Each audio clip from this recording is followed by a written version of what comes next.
నింపగా అల్లరితనము నా చుట్టూ చేరగా ఓటమి నా బ్రతుకును హేళన చేయగా నీ కృపతో నన్ను బలపరిచితివే ఇంతగా నన్ను హెచ్చించుటకు ఏ పాటితో నన్ను యేసయ్యా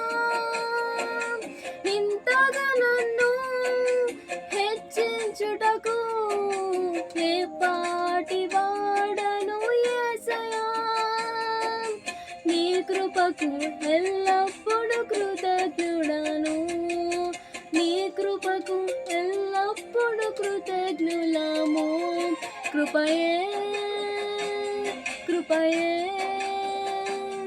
నేనేమై ఉన్నానో నీ కృపయే కృపయే కృపయే నే బ్రతికి ఉన్నానంటే కృపయే అర్హత లేకున్నా ప్రేమించావు ఇది కేవలం నీ కృపయే యోగ్యత లేకున్నా హెచ్చించావు ఇది కేవలం నీ కృపయే